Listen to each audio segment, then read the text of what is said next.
Welcome to K6 Wellness Revolution, where we believe health is worth fighting for. This podcast focuses on all things related to natural health, wellness, and vibrant living. We know your time is valuable, and I'm honored that you're spending some of it here. So get ready, because the Wellness Revolution starts right now. Welcome back to the K6 Wellness Revolution podcast. I'm Sharon, traditional naturopath and family nurse practitioner and owner of K6 Wellness Center. And I'm Elena, holistic health coach and whole body thermography specialist, also at K6 Wellness Center in Dallas, Texas, where we blend trusted expertise, compassionate care, and a passion for helping you achieve optimal health, because wellness isn't just a goal, it's a revolution. Today, we're going to discuss a very seldom discussed topic. It's your glymphatic system. And a lot of people go, "Your what?" We've heard of the lymphatic system, but your glymphatic system is really referring to the lymph that's in your head, in your glial system. So let's get started. I think where we really want to camp out on this is really focusing on, when we talk about our lymphatic system, it's top to bottom, right? It's head to toe. We have, depending on who you ask, lots of lymph nodes, like maybe 700, 800 lymph nodes in our body. But we have a lot of lymphatic tissue in our brain. And sometimes we suffer poor lymphatic circulation or drainage in our head. And we don't even know what that is, but we do feel the symptoms. And sometimes it's like sleeping all night, but you still wake up feeling awful. Like you chased bears all night, or you fought, all night long. But really, when we sleep at night, it serves a physiological purpose. It's not just because of physical exhaustion, but that's when a lot of repair work happens. And so what would you think if I told you, hey, your brain's got to take out the trash every night, and it happens when you sleep? But that's what happens. And when our body's in, especially deep sleep, that's when our brain is busy with cleaning up the interstitial fluid, draining the lymphatics in the brain. And that's why sleep isn't just about physical rest. It's really so much more. And I think, or go ahead. Well, I was going to say it's so much more. And we have talked about sleep before, oftentimes. We come back to sleep all the time. And sleep is so important, but I think getting to dive into the glymphatic system is going to help our listeners understand just why we always say sleep is essential. It doesn't matter what you do. If you cheat yourself on sleep, you're not going to have the optimal health or overcome a health crisis. Yeah. And it's not something you can nap later and make up for that lost sleep, because, our bodies are designed according to circadian rhythm. And so we're made to go down with the sun and come up with the sun. And that's why it's so hard, I think, on people who work the night shift. That's why they have poor immune function. And you can't make up for poor sleep by over caffeinating yourself. That's not going to, as you're going to find out today, help your lymphatic or your glymphatic system. So let's get started with this whole glymphatic system.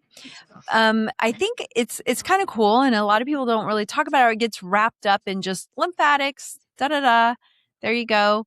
But your glymphatic system was really more recently discovered, I guess, but it is a trash clearing system in the brain. And the body's lymphatic system, right? We really think of kind of neck down, with the main drains being behind your clavicle or your collarbone, and we call it the terminus. And we always want to make sure that your drains are open, just like, your drains at home, I always tell people the word picture is like your lymphatic system's like the pipes under your house, and you kind of take them for granted until you have sewer in your bathtub, Mhm. right? And then it's not cool anymore. But your body's lymphatic system that's specialized for the brain, your glymphatic system, is there just to remove toxins and waste product that gets produced during your daily activities. And if that doesn't go out, you're going to feel it. Yeah. And how amazing is it that we have our lymphatic system that more and more people are familiar with, the body's trash system, but our brain does so much work and puts off so much waste that it actually has to have its own system. I find that fascinating. And it's even more fascinating that we're here in the year 2026 and we've really only begun to talk about the glymphatic system Mhm. since 2012, 2013, when they first really discovered what it is. And even now, you don't hear people talk about it a lot. But that is how important our brain's cleaning system is. It is an isolated system. Well, not isolated because there's nothing isolated in the body, but it is dedicated to the Yeah. brain and then ties into the lymphatic system. But that is how much waste our body has to clear. Yeah. And if your brain doesn't work, what else is going to work in your body? Right. Right. And when you consider what happens when your brain is not clear. If you're Mhm. not, what's the term? Clear-headed, right? You feel foggy, you can't reason well, and we can see that. I mean, there are diseases built around that symptomology, cognitive decline. Right, right. Um, And the brain does have to work so hard all the time. And so when is it going to be able to do the cleaning? Because you can't go do a deep cleaning in your kitchen if you're in the middle of cooking a 5-course dinner or even just cooking regular meals for your family. But you've got to have that time of rest in the kitchen or that time of rest in the brain to be able to do that deep cleaning because some of the most important examples of waste you already kind of started there, Sharon, is what what do we deal with when we have Alzheimer's or Parkinson's or cognitive decline? It's amyloid plaquing and tau tangles. These are the things in our brain that get out of order. So the amyloid plaques, that's where we start getting a problem outside the cells and our signals get blocked. Or the tau tangles, that's a problem more inside the cells where the cells are just kind of being killed from within. And if we don't help take out that trash, it will continue to build and degrade our memory, degrade our mhm. mood, and impact our long term brain health. And you can see this with traumatic brain injuries as well. We've seen it just with toxicity, that people's brain is not getting clean, therefore, their lymph isn't getting clean, none of the trash is being taken out. And then we really are in a bad spot if we don't start doing something about that. Yeah, and I think some people, are very aware that their brain is kind of foggy Mhm. because brain fog is probably one of the main symptoms that people will list as a complaint Absolutely. on their health intakes. But I think just as many people don't even realize how foggy they really are. And I know for me, I think I'm sharp. I think, "Oh, I do all the things." And I was doing a brain test the other day with Brain HQ, and I was so bummed because I was, like, middle of the road. I was like, "Seriously? I'm just average? That is such a bummer." But, it made me think, "Okay, I probably need to go do some lymphatic work on my head a little more." But I think Yeah. that there's a lot of benefit to be had from figuring out, am I foggy? Am I aware that I'm foggy? And that's why cognitive assessments can be helpful just for assessing those things. And then some people know I can't focus, I can't pay attention, or I hyper focus, I fixate on things. I think people can't remember names, or there are words so like I can't remember the name of household items, Just or recall. Yes, Yeah. or I can't remember how to get to church Mhm. or whatever the case may be. And it usually starts with short-term memory, but it can affect your long-term brain health as well. Yeah, I think And people don't know the cloud they're walking in because it Mhm. can just start with a little cloudiness, a little forgetfulness, and we can just think that that's normal, that's aging. It's not normal. It might be common because it does happen to a lot of people, but Yeah. it doesn't have to be your normal. No, absolutely not. And that's I mean, that's waste buildup, right? That's what Mhm. happens is, like, you've got air pollution and you got water pollution, there's noise pollution, you got brain pollution. So Well, it and can like we said, some people don't know the cloud they're walking around in, but then also that's why we always encourage people to get regular lymphatic therapy and things because you can come in for a routine lymphatic therapy and then realize, oh, I just feel so much lighter. Yeah, because you just Mhm. burned the trash. Yeah. Yeah, absolutely. Absolutely. So, the glymphatic system we now know is the lymphatic system or the trash service in the brain. And it works it's a fluid-based system. I think we should start with that, right? That might It's be not helpful. it's not invisible. It is fluid-based, and it's fluids that flow through the brain, and they wash away waste, and, those fluid components are cerebral spinal fluid and interstitial fluid, and interstitial fluid is the fluid between the cells, and we have that all over our body. Cerebral spinal fluid is it's liquid that's produced in the brain's ventricles, and it does a lot of things. Like, it protects the brain, it cushions the brain, it nourishes the brain, and so it acts like a shock absorber, but it's also a part of the waste removal system. So it helps clear metabolic waste and certain proteins and things from the interstitial fluid of the brain. But likewise, your cerebral spinal fluid, it carries nutrients. So electrolytes and vitamins like B vitamins to your central nervous system tissues. So it's a big deal. You obviously want that cleaned up, right? And Right. that's part of why the glymphatic system, as we talk about it, just think about what's in my head, right? Okay, you've got cerebral spinal fluid and you've got interstitial fluid, and those are the fluids that are going to help take out the trash as well as deliver the groceries. And, it's fluid. How do our bodies get fluid? By hydration. We have to have the hydration because the fluid enters along the blood vessels and then it mixes with the brain fluid. How is it going to do that or even flush out if we're dehydrated? It doesn't work very well because we see that just with the lymphatic system, let alone with the glymphatic. If someone is dehydrated, their trash isn't being taken out, they probably have headaches and they probably aren't getting good sleep. But we have to be able to flush that out. And if your terminus is blocked, that's right where all the lymph has to go from your head and everything in your body has to go to dump out through the digestive tract and the kidneys and the liver. If that's blocked or your cervical lymph is blocked, your brain's going to be blocked.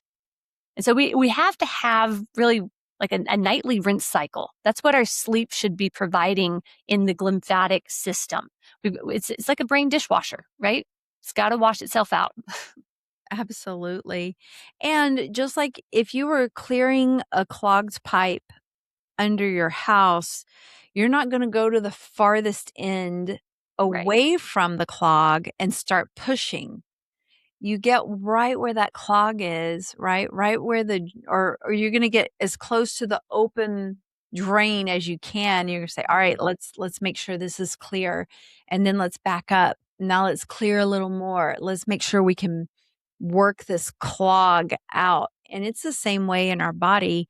And that's why, we always start at the collarbone or the terminus, if you will. That's where everything gets dumped Yep. from all the And clogs. yeah. So, let's talk about why sleep is so important here. Yes. because your lymph is working all the time. Your glymph is working as well, but it can't be efficient when it's trying to think and focus and function all day long. It's got to have a break. So let's talk about why sleep, especially deep sleep, is so important. Yeah, it is pretty interesting because at first I was like, does your brain really shrink when you sleep? But turns out brain cells do kind of shrink um, during deep sleep or during sleep. And the reason it does that, or the thinking is that it allows room. There's more space between the cells, and that allows for more fluid to flow. Therefore, there's going to be more rinsing out, if you will, or more glymphatic drainage. But I've heard as much as you could have shrinkage as much as 30% That's during wild. sleep. I don't know. I feel like that's so much. And I I mean, who knows? So probably better that we are sleeping because we're not capable of quite so much. Well, no matter how much it's shrinking, I think we'll have more and more studies and science that gives us more exacting numbers over the years. But however much, it does appear that it shrinks. I mean, the Yeah. brain's got to have a chance to just kind of relax. Yeah, and it makes sense too. I mean, when you've got more space between the cells, well, you're going to clear out waste a Mhm, lot faster. mhm, And that, is only going to happen during sleep versus when you're awake. mhm. And I think, again, back to people who fight that day night shift workers, if you will. And not that anybody necessarily chooses that, but it really is hard on your system because you're fighting nature. You're fighting the way your body was designed to function and clean itself out and Mhm. repair itself. And that can be really hard. Plus, when you look at the requisites for sleep, you've got to have darkness and quiet and an ambient temperature, all the right ingredients to set the stage for good deep sleep or that slow wave sleep. And if you don't have it, it's going to be really hard to reap the benefits of that type of sleep. Right. And that slow wave deep sleep, it is the most important stage because that's when we have more of the delta waves, which are the slowest and highest amplitude waves.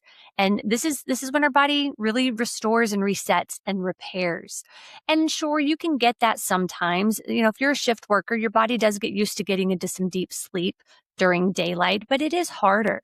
It really is harder. And our bodies prefer the circadian rhythm of the sun and prefer to have that deep sleep between 10 p.m. and 2 a.m.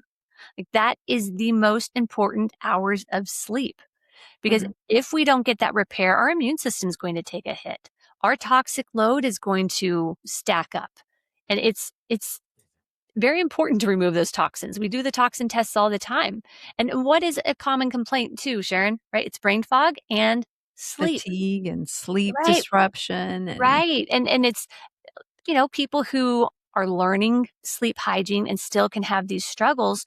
And that's why we need to make sure that you can get into that deep sleep through habits and detoxification. So we've got to have good sleep. Not all sleep is equal. Quality matters as much as quantity. what if the reason you're so tired isn't just because you're busy? If you're dealing with low energy, brain fog, inflammation, or hormone changes, it might be time to try something different at K6 Wellness Center. At K6, we offer advanced wellness therapies like nutritional IV treatments, hormone optimization, regenerative medicine, plus extensive testing and health screenings you just won't find in traditional medical clinics. That means deeper insight into what's going on in your body and a plan designed just for you. So if you're ready to stop pushing through, just trying to survive the day and start living your very best life feeling healthy and strong, visit us at k6wellness.com to set up a free discovery call or call 214-352-7546. No matter where you are in the world, K6 Wellness Center can help you on your journey to great health. And poor sleep is poor cleaning. So Yeah. if you think about during the day, all of the stimulation that we're exposed to, some of it we seek out, some of Hmm. it is thrust upon us. But either way, it's clutter at some point, and all of that clutter can kind of build up. And some of that clutters from the food that we eat, the chemicals that we take in the food that we eat. Think food additives and colors, like kids with red food dye. Hmm. um, Mental fog, the mood imbalances, not being able to focus anymore. And then, over a long time, it's not like, oh, well, you got 2 weeks of bad sleep and now you're high risk for Alzheimer's. But over a long period of time, and depending on your genetics, you know, this could put you at higher risks for Alzheimer's or other neurological diseases that maybe you had a slight inclination to. Maybe your neurotransmitters aren't quite right. Maybe there are some things that would predispose you to have this issue, but your glymphatic system is so shut down, it is so impaired that now it has thrown you over the line, and your brain's just this big dumping ground and it can't clean out. That can be a really big problem. And the longer you go like this, right, I think the harder it is. And I think that's why a lot of the neurocognitive diseases or cognitive decline issues we see as people age. Why? Because it takes time to build up. But if you're not building up good habits along with that, you're just going to reap the Right. I Well, don't want to call them rewards, but the the effect. consequences, yeah. Yeah. And that's where we can recognize that with age, usually people tend to sleep less and have less quality sleep. And it's easy to chalk it up as we're just getting older. But like you said, those toxins that bring clutter, that poor glymphatic function is stacking up and creating this inability to get deep sleep. You don't Mhm. lose the need for deep sleep just because you get older at all. Like you need it just as much as anybody. You've got to get that to do the deep cleaning, no matter if you are 5 years old, 50 years old, 90 years old. It doesn't matter. You don't ever stop needing this. Yeah. And there's a lot of things in lifestyle that contribute to that as well, that speed that up. Alcohol or poor, just poor sleep habits, not having consistent bedtime, not having good eating schedules with your bedtime, eating too late, and just having erratic schedules. That's Mhm. important for everybody. I was talking to a client this week. It's like, okay, you need to keep meals consistent for your children because you've got little kids, but guess what? It's just as important for you because you're not sleeping. Like you've got to have that consistency. Yeah, absolutely. And as we age, I think we take a lot of things out of context. There are certain things that do happen with age, but there are a lot of things that should not happen with age. Right. And if we're taking care of our lymphatic system, a lot of the signs of aging as much as far as like brain function don't necessarily have to be quite so pronounced. Hmm. Um, and if you look at people who maintain their mental acuity throughout life, do we have slower reflex times? Yes, we do. We don't walk as fast. We don't run as fast. And we probably don't, have as fast a reflexes. But it doesn't have to take exponentially longer to react. And I think that people, if you look at, cultures where people are more physically active, cultures where people have higher fiber diets, cultures where people are eating, healthier diets, they're more hydrated, they're more socially engaged, they're not doing these crazy, like too much overstimulation from blue lights and screens, they tend to keep it together longer. And I think there's a lot to be said for that. And That's why we harp on lymph therapy so much here. We can see it in thermography. I love thermography just because it allows us to look at how well is this person's lymphatic system functioning for them. And how well is their head lymph, the glymphatic system? Like we can see that as well to know, Mhm. is your problem more the whole body lymphatic system? Is it more the glymphatic system in the head? Is it both? And a lot of times it's both. Yeah. And it may start in one area, but you're usually going to get it backed up to many other areas if you Yeah. don't take care of it while it's a localized issue. Mhm. That can be a really big deal. And then, yeah, just giving people having tools at home. That's why walking is so important. Walking is more important than running. How many runners do we have with terrible lymph? No, yeah, it's awful because their body's stressed out. Yeah, but walking is so important. It's such a basic Mhm. human movement, and we should never outgrow, the ability to walk, short of traumatic accidents and things like that. And But that's just a good daily thing, but that doesn't even replace more intense exercise. yeah. I know for myself, the days that I don't exercise, I don't sleep as well. Oh, And yeah.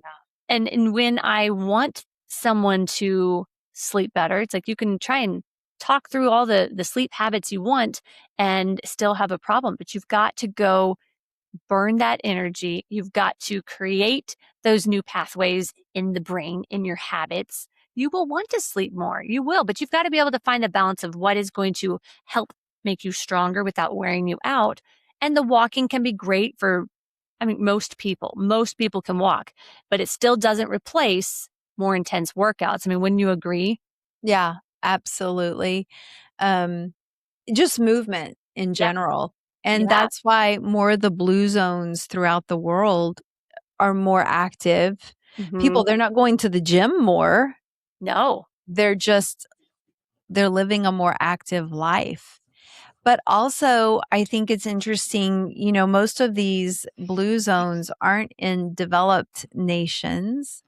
They're not living their life against the grain of nature. They're living it with nature. They do go down with the sun. They do come up with the sun. So back to sleep. It all comes back to sleep. I know, but having a consistent sleep schedule, right? That's so big. We do it for our kids. Like, when babies are born, the first thing is like, get that baby on a schedule. Well, I mean, it's a nice thought. I don't think a lot of people actually do that Doesn't anymore. always happen. No, but it's a nice thought. But keeping a consistent sleep schedule is really important. And for people who have disrupted sleep patterns, I always recommend look, for 6 weeks, you need to try to go down at the same time and get up at the same time. So if you have the freedom to pick a time, because some people do, unicorns, um, then great. Let's do that and make it a sustainable time. Don't say I'm going to go down at midnight and I'm going to get up at 6 a.m. and that's not the point. You want something sustainable. And most people really do need 7 to 9 hours. If you need 10 to 11 hours of sleep a night, I would really question the quality of your sleep. I mean, some people do need it, but most people don't. Well, kind of like I would challenge people who say, I sleep 3 or 4 hours, I'm fine. There's No, you're very not. few people who are actually fine because your body doesn't get enough time to get into deep sleep.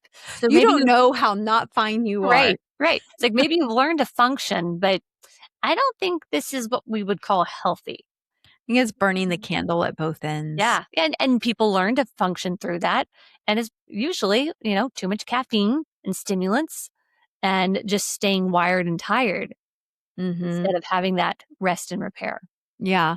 So, some practical tips for better glymphatic function or better brain cleaning.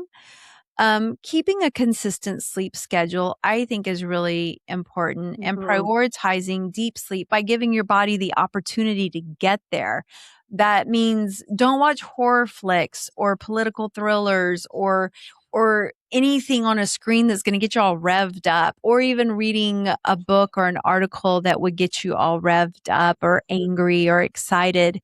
It really needs to be something calming. You don't want to argue before bedtime with a family member or anyone for that matter, because again, you're just revving yourself up. Mhm. But also avoiding heavy meals right before bedtime. We usually want people to leave 3 hours before bedtime after their last meal. You need to give your body time, get that going, get that down, let gravity help you get that food out. And then be careful with alcohol at night.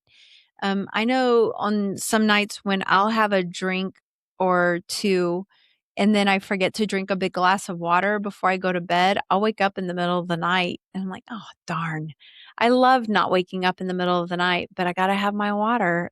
Mhm. So sometimes my body wakes me up and begging for a drink of water. And then wearing the amber glasses or the blue light blocking glasses, especially at night, that's huge for helping your body get ready for good sleep. Sleep where your brain is going to be able to do its clean out. I think Mhm. those are really important. And then there's sleep disorders, which that's your department. You go, Oh, girl. yes, I've lived it, I'm walking it.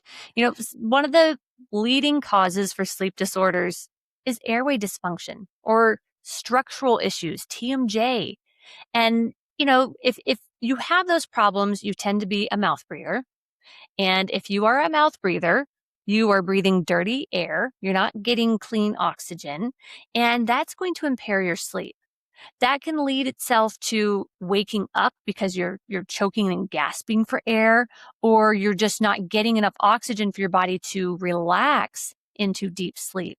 And that can take a toll on every aspect of your health. And so if there is any chance of that, I always recommend go get your airway evaluated because we can see this on thermography too. That's why Mhm. thermography will always be one of my favorite forms of testing. It doesn't replace all these other amazing labs we do, but there's not a lot like thermography that's going to measure your lymphatic system, give a picture of your glymphatic system, and your airway. And I find a lot of the time when I talk to people about their airway, they think that could be down on the list and they'll do all these other things first and then work on the airway. But if there's a pronounced signature on thermography, I find that you're going to spend a lot of time, money, and energy trying to correct these things without getting to the root cause. And I'm someone who's doing airway expansion, and if anyone ever wants information on it, golly, I can tell you because I've been at this for a while, personally and professionally. And it's not a fun process, but it's a lot more fun to expand one's airway than to be in your 30s and struggling to breathe or chew. That accelerates aging, let alone the constant struggle with brain fog. And so some simple things that people can do is, well, try to get your airway evaluated as soon as possible or do a thermography. Let's see what's showing up there. But there's some great tools like the remastered straw. I always recommend that Mhm. because that's a straw that helps train the muscles in your mouth, in your tongue, so it improves the nasal breathing instead of mouth breathing. And then there's mouth taping, which we've talked about a lot. There's the myo tape, which is supposed to be better than the tape if it works for you. It doesn't work for all of us, but that's a little tape that goes around your lips. You're not just completely taping your mouth shut. And that encourages the lips to kind of be pursed closed so you can breathe through your nose better. And those are just some simple things you can start with, but you've got to be breathing properly. And if you haven't addressed these things, then you will wind up on a CPAP. And that's not ideal, but you've got to have oxygen. That's a non-negotiable, you know? Yeah, And and then if you've got TMJ, you're going to have discomfort and clenching and pain. That's going to impact sleep. Or parasites, teeth clenching and grinding can be a result of parasites, which is why we always take parasites seriously here. It's we a real do. deal. It It is is. a real thing. Well, and sleeping with your mouth open, all the bacteria that you Oh, allow to grow yeah. in your mouth. And disease enters by the mouth, Mhm. right? And so we've got to address the sleep disorder aspect of it if you want to ensure that you've got healthy glymphatic function. And for some people, it's just a matter of calming the nervous system. the things you talked about, reducing the screens and using amber glasses. I really like red light therapy. That is a great tool to just calm the body and relax the nervous system. There's frequencies. I went on Spotify actually. I love to do this and just put in glymphatic frequencies. There's there's options. There are frequencies Interesting. that resonate with your glymphatic system. So just turning on some calming frequencies for sleep. And then there's some great tools. I actually have one to show here. It's a lymph ball. It's just got a little vibration in it that you can use along your terminus, along your neck. I mean, you can roll this anywhere across the body. And the main lymphatic areas are going to be at your terminus and your stomach, and, head to toe, but the big ones that you want to focus on, and your underarms. And then sometimes you just kind of go where the spirit leads you. But we sell Well, these and here. you hear people use lacrosse balls, and this is Yeah. it's a kinder, gentler way because I think, this is a good tool that shows people working on your lymph should not be a painful experience. No. It's very gentle, and even when we teach dry skin brushing, we always wanna say, "Softer, softer, You're not softer." subbing. If you get a lymphatic drainage massage and it feels like a massage, it's probably not draining your lymph. It's not really a massage, but different movements are good, right? Just moving the Mhm. body in different ways and in different directions can be very helpful. But really and truly, moving your lymph is very gentle work. And it's as gentle as just lightly brushing your fingers, along, because it is vibration. Vibration's what Mhm. moves our lymph. It's our daily movement that makes that happen. And that's It's where you not have to start, right? right. Because that doesn't replace the need for lymphatic therapy for a lot of people. And True. it's so important here. That's why we have 3 different services we offer for lymphatic therapy. We've got the Flowpresso, which works with sequential compression to move all that lymph. There's My the favorite. Oh, it's so amazing. An amazing nap every time. Yes. There's then the Lymph Star, also so relaxing. That's where we use bulbs that have frequencies that we place at different lymphatic um, areas on the body, and it just breaks up that congestion and helps create the vacuum that's already there in your lymph, but it helps it move more efficiently. And I Mhm. love that one when you see on a thermography that the head lymph is especially bad because we can work the bulbs on the head, on the glymphatic system, and drain it down towards the terminus. Like we can actually manipulate it. But then Rife, uh, let's not forget Rife. That's the simplest one. And Yeah. for our listeners who don't know what Rife is, that's also frequency therapy. And I mean, we use that for all sorts of things, but lymph, I think we probably run that program more than any other program. Yeah, I think so, and it's really nice for people who, who are just they're incredibly triggered. Some people, when they do lymphatic therapy, they need a binder, right? Yeah. Because that gentle work releases so much toxin that they feel terrible. And we hate for people to feel terrible after having a therapy. But the Rife is a very gentle way. We even use it with small children, just using sound frequencies to stimulate lymphatic movement. But everybody should be doing lymphatic work at home. And then we can't talk about glymph or lymph and not mention Dr. Perry Nicholson. That's right. I mean, he's really done a lot of the work and he's developed such great systems. His website is stopchasingpain.com, I guess. Yeah. And we should ask him on our podcast sometime. Yeah. But he has the big six, and it's just a daily routine that you would do quickly to stimulate all of your major lymphatic points of drainage or the major conglomeration of lymph nodes, to make sure your drains are open. Mhm. And, again, if this terminus isn't open, the ability of your head to drain is going to be somewhat impaired. And you may have one of those tells like puffy eyes, and maybe you get moon faced, but you know what? Maybe you just get brain fog. Not Right. everybody is a visual example of poor lymphatic circulation. Maybe you just aren't sleeping well. Yeah. Yeah. Yeah. And to your point of Dr. Perry Nicholson's Big Six, it's very accessible. You can just go on YouTube and find it. I love the work that he has done and just how much information he's brought to the public about this. And then he just wants to give it to everyone to do. It's like, just do the work. You can do it yourself. Not everyone has to have lymphatic therapy for your glymphatic system to work, but it's just important to know when that might be helpful and to just stay on top of it. I mean, don't wait. You don't want to wait till it's so bad you have disease progression and cognitive decline. Now, of course, there are a lot of ways we can turn that around, but the best thing to do is prevent. Work on it before it gets that bad. Yeah, absolutely. Absolutely. And yeah, respect the limits of being a human being. Yeah, and respect the fact that sleep isn't just downtime. It really is not. It is our brain's reset button. We were designed to reset.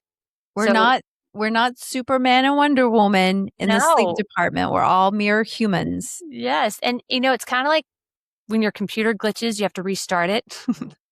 If we don't sleep, we're going to start glitching, and we only get so much reset or restart. But that's Yeah. what sleep can do for us. Yeah, it's such a big deal.